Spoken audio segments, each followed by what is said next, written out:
Hi friends, எல்லாருக்கும் வணக்கம். எல்லோரும் எப்படி இருக்கிறீங்க? நல்லா இருக்கிறீங்களா? எனக்கு கொஞ்சம் கோல்டுங்க, அதனால வாய்ஸ் ஒரு மாதிரி இருக்குது, அட்ஜஸ்ட் பண்ணிக்கோங்க. இன்றைக்கி பார்த்திங்கன்னா ரொம்பவே என் வாழ்க்கையில் மறக்க முடியாத நாளுன்னு கூட சொல்லலாம்.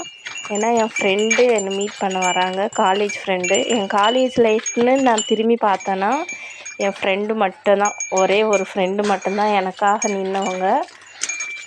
அவங்கள மீட் பண்ணுறதுல ரொம்ப இமோஷ்னலாக இருக்குது. அவங்க வந்தாங்க, ஆனால் நான் அவங்க வரும்போதெலாம் நான் வீடியோ எடுக்கவே முடியல என்னால். ஆனால் அவங்களோட ஃபோட்டோஸ், அவங்க கூட எடுத்த வீடியோஸ்லாம் இருக்குது. அதை நான் உங்களுக்கு கண்டிப்பாக காமிக்கிறேன், யாரும் கோச்சிக்காதீங்க. அவங்க வந்த சந்தோஷத்தில் பார்த்திங்கன்னா ஒன்றுமே தெரியல. அப்படியே சாப்பாடு சமைச்சிட்ருந்தேன், அப்படியே விட்டுட்டு போயிட்டு அவங்கள வெல்கம் பண்ணிட்டு அவங்களுக்கு உட்கார வச்சு இது பண்ணிகிட்ருந்தேன். அப்போ மைண்டில் தோணவே இல்லை வீடியோ எடுக்கலன்னு. அப்புறம் அவரே அண்ணனே ஞாபகப்படுத்தணும், நம்ம வீடியோ எடுக்கலையான்னு கேட்டோடனே தான் ஞாபகம் வந்தது. அதுக்கப்புறம் கொஞ்சம் கிளிப்ஸ் மட்டும் எடுத்திருக்கேன். அது உங்களுக்கு நெக்ஸ்ட் வீடியோவில் நான் காமிக்கிறேன். இப்போ நம்ம எங்கே வந்திருக்கோன்னா ஏரிக்கு வந்திருக்கோம். மாடுங்களை கட்டிட்டு போயிட்டு நம்ம ஃப்ரெண்டுக்கு விருந்து சமைக்கிறோம். விருந்துனா பெருசாக எதுவும் இல்லைங்க, ஒரு பிரியாணி பண்ண போகிறோம். பாயாசம், வடை, தயிர் பச்சடி, அவ்வளோதான். இவ்வளோ தான் நம்ம சமைக்க போகிறோம். இப்போ செல்லம்மா பாருங்கள், வீட்டில் நல்லா சாப்பிட்டு தான் வந்தார். இப்போ இங்கே தண்ணி குடிச்சுன்னுக்கிறாரு செல்லம்மா. நம்ம எவ்வளோதான் க்ளீனாக இருக்கிற தண்ணி மாடுங்களுக்கு வச்சாலும் அந்த சேறு இருக்குது பார்த்திங்களா, அந்த சேரோட தண்ணி தான் மாடுங்க நல்லா விரும்பி குடிக்கும். இது நான் நிறைய வாட்டி நோட்டீஸ் பண்ணியிருக்கேன். இப்போ வாங்க ஏரிக்கு போகலாம். இப்போ ஒரு 3 நாளாக நல்ல மழைங்க ஓரளவுக்கு. அதனால புல் எல்லாமே நல்லா பச்சை பசேல்னு பழைய நிலைமைக்கு வந்திருக்கு. பார்க்குறதுக்கு அழகாக இருந்துச்சு. ஆனால் இன்றைக்கி வெயில் மண்டையாக பொழந்துச்சிங்க. அது ஒரு டாட் மாதிரி தெரியுதுல்ல, அது சூரியன் தாங்க. அது ஏன் வீடியோவில் அப்படி தெரியுதுன்னு தெரில.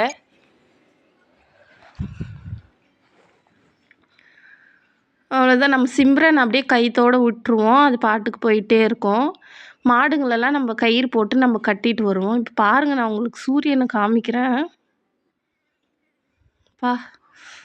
பயமாக இருக்குது, அவ்வளோ வெயில் காலையிலேயே. இன்னும் போக போக எவ்வளோ வெயிலாக இருக்கும்னு தெரியல. சரி வாங்க, நம்ம வேகமாக நம்ம கட்டிட்டு போகலான்னு பார்த்தா தான் அப்பா கயிறு எங்கே வச்சுருந்தாருன்னு தெரில. அதை தேடி கட்டிட்டு வரதுக்குள்ளே அதுக்கே லேட் ஆயிடுச்சுங்க. செம்ம டென்ஷனாக திரும்ப வீட்டுக்கு வந்தேன். ஏன்னா வீட்டில் நம்ம சமைக்க போகிறோம்ல, அதனால்.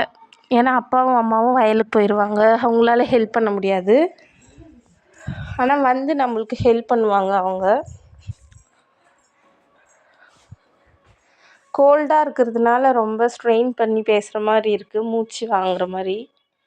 அட்ஜஸ்ட் பண்ணிக்கோங்க. அவ்வளோதான், நம்ம ஏரிக்கிட்ட வந்துட்டோம். இப்போ நம்ம கயிறு எங்கே இருக்குதுன்னு தேடி மாடுங்களை கட்டிட்டு வேகமாக வீட்டுக்கு போக வேண்டியது தான். நம்மளோட சேனலை நிறைய பேர் பார்க்குறீங்க, ஆனால் சப்ஸ்கிரைப் பண்ண மறந்துடுறீங்க. மறக்காமல் இப்போவே சப்ஸ்கிரைப் பண்ணி வச்சுக்கோங்க. எனக்கு யூடியூப்பில் நிறைய உறவுகள் வேணும், நிறைய அக்காங்க வேணும், நிறைய அண்ணனுங்க வேணும். இந்த மாதிரி நல்ல உறவுகளை நம்ம வெளியில் பார்த்து பேசக்கூடிய அளவுக்கு எனக்கு சப்ஸ்கிரைபர்ஸ் வேணும். அவங்கள வீட்டுக்கு கூட்டிகிட்டு வரணும். அந்த மாதிரி நிறைய குட்டி குட்டி ஆசைங்கள்லாம் இருக்குது. அதனால் என்னோடய சேனலை சப்ஸ்கிரைப் பண்ணிக்கோங்க. என்னை எங்கேயாவது பார்த்தா என் கூட பேசுங்க, எனக்கு ரொம்ப சந்தோஷமாக இருக்கும். இப்போ நம்ம கயிறு தேட போகலாம். அதுக்குள்ளே நான் இந்த 3 மாடுங்களையும் ஒன்றா கட்டி போட்டு போய் கயிறு தேட போகிறேன். பாருங்கள், என்னோடய ஷேடோ எப்படி கீழே தெரியுது. அந்த அளவுக்கு எனக்கு வெயில் ஜாஸ்தியாக இருந்தது.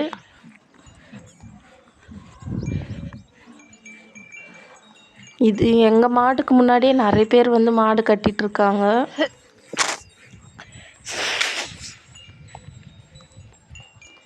நான் இப்போ பார்த்தேன் இல்லைங்க, ஒரு டைரெக்ஷனில், அந்த டைரெக்ஷனில் சுற்றி பார்த்துட்டு வந்துட்டு கயிறே இல்லை. அப்புறம் பார்த்தா வந்த இடத்துல பக்கத்துலேயே இருக்குது. நான் அதை கூட பார்க்காம அவ்வளோ தூரம் போயிட்டு வந்தேன்.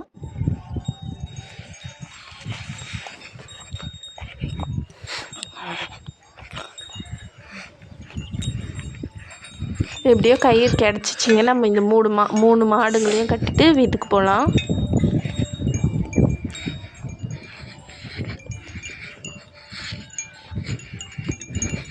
நான் இவங்க பார்க்குற கேப்பில் செல்லம்மா பாருங்கள் ஓடிடுவா.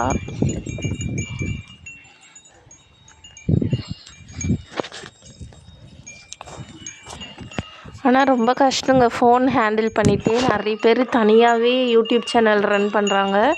நான் இப்போ ஸ்டார்ட் ஆகி கரெக்டாக 1 மந்த் ஆகுது. ஜூலை 12க்கு ஸ்டார்ட் பண்ணேன். ஸோ இப்போ கிட்டத்தட்ட 1 மந்த் ஆகிடுச்சு. ஆனால் நான் ரொம்ப கஷ்டப்பட்டு தாங்க எடுக்கிறேன் வீடியோலாம். நம்மக்கிட்ட ஸ்டாண்ட் இல்லை. நம்மளும் ஸ்டாண்ட் ஆர்டர் போடுறோம், வருது, நம்ம ஆள் இருக்க மாட்டோம், திட்டிட்டு போயிடுறாங்க. அந்த மாதிரி நம்ம ஸ்டாண்டே இன்னும் நம்ம கைக்கு வரல. கொஞ்சம் ஸ்டாண்டு வந்துட்டா ஈஸியாக இருக்கும். இங்கே பாருங்கள், செல்லம்மா விட்டு ஓட்டா, அவளை போய் கூட்டிகிட்டு வந்து கட்டி போட்டு நம்ம கிளம்பலாம். அப்போ கூட ஸ்டாண்டு இருந்தால் கூட ஏரியில் வீடியோ எடுக்க முடியாது போல், நிற்காது. நம்ம கையில் தான் வச்சு அட்ஜஸ்ட் பண்ணணும். சண்டேஸில் நம்மளுக்கு கேமராமேனுக்கு பஞ்சமே இல்லைங்க. இப்போ அவ்வளோதாங்க, மாடெல்லாம் கட்டியாச்சு. வீட்டுக்கு போகலாமா?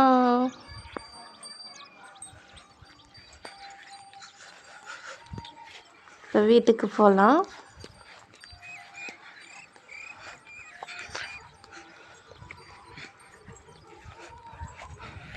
நான் என்ன சொன்னேன்னு எனக்கே தெரில. பாருங்கள், ஷேடோவில் நான் வந்து லைக் பண்ணுங்கன்னு சொல்கிறேன். அப்புறம் ஹார்ட் போடுங்கன்னு சொல்கிறேன். கமெண்ட்ஸில் ஹார்ட் போடுங்க. வாங்க வீட்டுக்கு போயிடலாம். ட்ரெஸ் சேஞ்ச் பண்ணியாச்சு. ஹாய் ஃப்ரெண்ட்ஸ், என்னோடய ஃப்ரெண்ட் இன்றைக்கி இன்விடேஷன் வைக்க வராங்க. ஸோ அவங்களுக்காக நான் எனக்கு தெரிஞ்ச டிஷ் வந்து செய்ய போகிறேன். என்னென்ன டிஷ் செய்கிறேன்னு முடிச்சுட்டு உங்களுக்கு காமிக்கிறேன். இப்போ வாங்க பிரியாணி எப்படி செய்கிறதுன்னு பார்க்கலாம். ஃபோன் நானே ஹேண்டில் பண்ணிவிட்டு தான் வீடியோ எடுக்க போகிறேன். ஸோ கொஞ்சம் குவாலிட்டி கம்மியாக இருந்தால் அட்ஜஸ்ட் பண்ணிக்கோங்க. கீப் வாட்சிங். என்னோடய சேனலில் சப்ஸ்கிரைப் பண்ணவங்க எல்லாருக்குமே ரொம்ப நன்றி. என் ஃப்ரெண்டு வராங்க, அவங்க மேரேஜ் பண்ணிக்க போகிறவங்களும் வராங்க. ஸோ 2 பேருமே காமிக்கிறேன். ஸோ அவங்கள வந்து ப்ளெஸ் பண்ணுங்கள், அவங்கள வாழ்த்துங்க. ஸோ தேங்க்ஸ் ஃபார் வாட்சிங். என்னோடய சேனல் சப்ஸ்கிரைப் பண்ணவங்க எல்லாத்துக்கும் திரும்ப ஒரு வாட்டி நன்றி சொல்கிறேன். Thank you so much.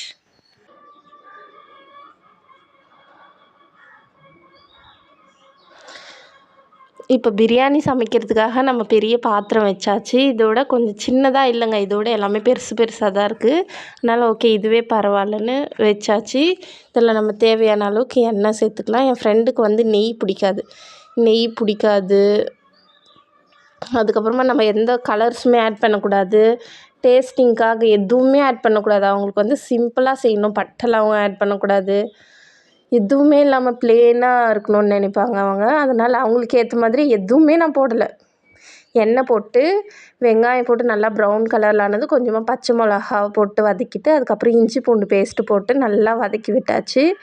இப்போ நான் கட் பண்ணி வச்சுருக்கிற தக்காளியும் போட்டாச்சு.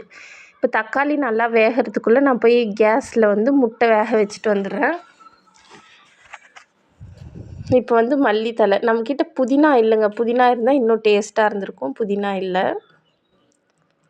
நான் அவங்களோட ரியாக்ஷன்லாம் நான் எடுக்கவே இல்லை. அது ஞாபகமே இருக்க மாட்டேங்குது. அவங்க சாப்பிடும்போது அவங்க வாயை தான் பார்த்துட்ருக்க மாதிரி இருந்துச்சு. இது நார்மல் நம்ம வீட்டில் சாப்பாட்டு அரிசி தான் நான் வந்து போட்டிருக்கேன். அதனால் 1 கப் ரைஸ்க்கு 2 கப் தண்ணி அந்த மாதிரி மெஷர் பண்ணி வச்சு போட்டுக்கிட்டேன். இதில் மசாலா என்ன ஆட் பண்ணணும்னு நீங்கள் முன்னாடி பிக்சரில் பார்த்துருப்பீங்கள்ல, வெறும் மிளகாத்தூள், கரம் மசாலா, இது 2 தாங்க, வேறு எதுவுமே நான் ஆட் பண்ணவே இல்லை. டேஸ்ட் உண்மையாகவே ஓவராலாக ஒரு 10க்கு 6 கொடுக்கலாம். அந்த அளவுக்கு மீடியம் டேஸ்ட்டில் நல்லா தான் இருந்தது. என்னென்னா ப்ளெயினாக பிரியாணியை விட அதுக்கு ஏதாவது கத்திரிக்காய் கிரேவி அந்த மாதிரி செஞ்சுருக்கலாம். நம்மளுக்கு டைம் இல்லை, வேகமாக சமைச்சதால். இப்போ தண்ணி நல்லா கொதிச்சிடுச்சு. இப்போ நம்ம வந்து அரிசி சேர்த்துக்கலாம். நீங்கள் பாஸ்மதி ரைஸ்னால் 1 கப் அரிசிக்கு வந்து 1/2 கப் தண்ணி போதும். இது வந்து சாப்பாட்டு அரிசி. நீங்கள் 1 கப்புக்கு கரெக்டாக 2 கப் தண்ணி தாராளமாக சேர்த்துக்கலாம், கரெக்டாக வரும். இன்னொன்று, அரிசியை வந்து முன்னாடியே ஊற வைக்காதீங்க, சாப்பாடு அரிசினா. இப்போ நல்லா கலக்கி விட்டாச்சு, அவ்வளோதாங்க. அதுக்கப்புறம் அவங்க வந்துட்டாங்கன்னு நான் ஓடிட்டேன். இது ஃபுல்லாக எடுக்கவே இல்லை. சரி வாங்க இலையில வச்சதுக்கப்புறம் உங்களுக்கு காமிக்கிறேன். இலை வச்சாச்சு. உளுந்து வடை செஞ்சுங்க. அது உங்களுக்கு வந்து ரெசிபி வேணுன்னா கேளுங்க, நான் ஷேர் பண்ணுறேன். இது அவசரத்தில் சமைச்சதுனால எடுக்க முடியல. பேசிட்டு உள்ளே போனேன், பேசிட்டு உள்ளே வந்தேன். ஓகே, தயிர் பச்சடி வச்சாச்சு, முட்டை வச்சாச்சு. இங்கே பாருங்கள், பிரியாணி வந்து நல்லா உதிரியாக தாங்க இருந்தது. டேஸ்ட் வந்து கொஞ்சம் மைல்டான டேஸ்ட்டில் இருந்துச்சு. நல்லா ஹெவியாக மசாலா இல்லாமல் இப்படி இருந்துச்சு. இப்போ நம்ம வந்து கெஸ்ட் ஹவுஸ் இப்போ அவங்க கூட வெளியே போனோம். அது கொஞ்சம் கிளிப்ஸ் மட்டும் உங்களுக்கு ஆட் பண்ணுறாங்க. அதுக்கப்புறம் என் ஃப்ரெண்டு எனக்காக சென்னையிலேருந்து சாப்பாடு கனவா மீன் குழம்பு எடுத்துகிட்டு வந்திருந்தாங்க. டேஸ்ட் உண்மையாகவே நல்லா இருந்துச்சு. நான் ஃபஸ்ட் டைம் சாப்பிட்றேன். ஸோ எனக்காக அவங்க அவ்வளோ தூரம் சமைச்சு எடுத்துன்னு வந்ததில்ல, எனக்கு ஒரே ஹாப்பி. பாருங்கள் வாய் ஆன் போகுது. இந்த வீடியோ பிடிச்சிருந்தா மறக்காமல் லைக் பண்ணுங்கள், சப்ஸ்கிரைப் பண்ண மறந்துடாதீங்க. தேங்க்ஸ் ஃபார் வாட்சிங்.